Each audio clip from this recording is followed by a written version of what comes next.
पड़े हैं प्रभु। भगवान का पीताम्बर नीचे गिर गया है, दौड़ते उठते गिरते भगवान पहुंचे हैं। सुदामा को हृदय से लगाया है, गले से प्रभु ने लगाया है और गले से लगा करके बार बार चुमते हैं। बार बार भगवान अपने भक्त को बार बार हृदय से लगाते हैं और बार बार भक्त को लेकर के भगवान जो है हृदय से लगाते हुए आज सुदामा के को अंदर महलों में लाए। सुदामा जी को बड़ा संकोच होता है और जिस सभा में महाराज बड़े बड़े देवी देवता नहीं बैठ पाए, आज उस सभा में भगवान ने सुदामा को अपने भक्त को बैठाया।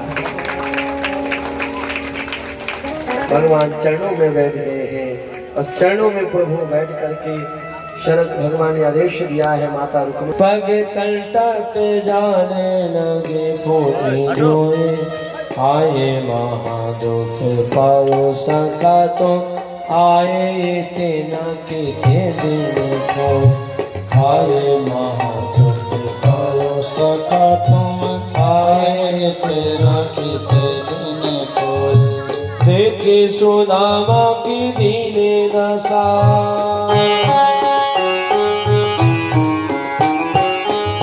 से करुणा निधि रोए, पानी परात को हाथ छुओ नहीं, नैनन के जल सो पग धोए, पानी परात को हाथ छुओ नहीं, नैनन के जल सो पग धोए, नैनन के जल सो पग धोए, नैनन के जल सो पग धोए।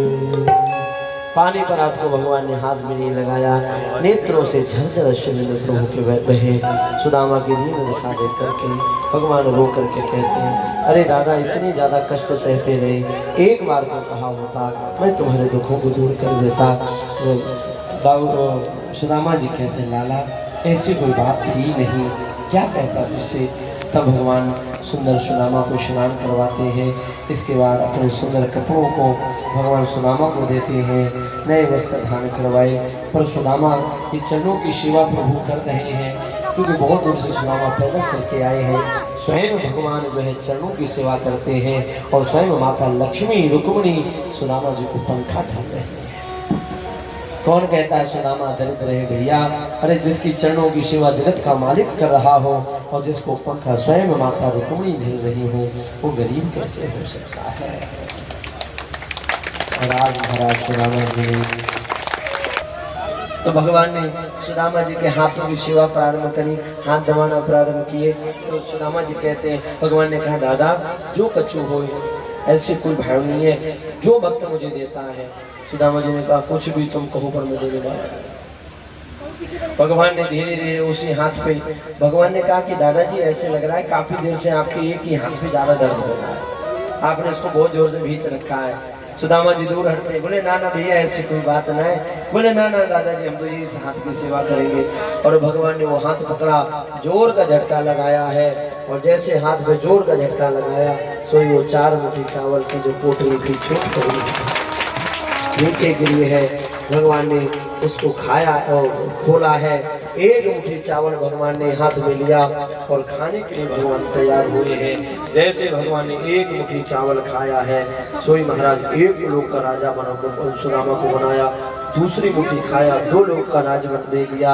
और जैसे प्रभु तीसरी मुट्ठी खाने लगे, सोई माता रुक्मिणी ने प्रभु का हाथ पकड़ लिया है कि हाथी गए हो प्रभु को कमला कहे नाथ कहा तुमने चितराई, कंदुल खाए मुठीरी ने तुमने इसको दोनों के बिहारी, कंदुल खाए मुठीरी ने तुमने इस दोनों के खाए मुठी तीसरी अवनाथ, खाए मुठी तीसरी अवनाथ, कहानी जेवा से किया से विसारी, रंग ही आप समान कियो प्रभु चाहत आप होने भिखारी, रंग ही आप समान कियो चाहत आप होने भिखारी, चाहत आपन होने भिखारी। लक्ष्मी माता ने हाथ पकड़ लिया और कहा कि प्रभु भिखारी को अपने बराबर कर दिया, अब क्या आप खुद भिखारी बनना चाहते हैं? सुदामा ने कही भैया दानी दान करे और भंडारी को पेट फटे है, वो दान में दे रहे हो है और यह बड़ो कष्ट है। तो रुक्मिणी ने कही कि संतों को प्रसाद है, अकेले अकेले ना खाना चाहिए, खीर बनाएंगे पूरे द्वारका में बंटवाएंगे। और दूसरा भाव कहा कि ठाकुर जी से कहे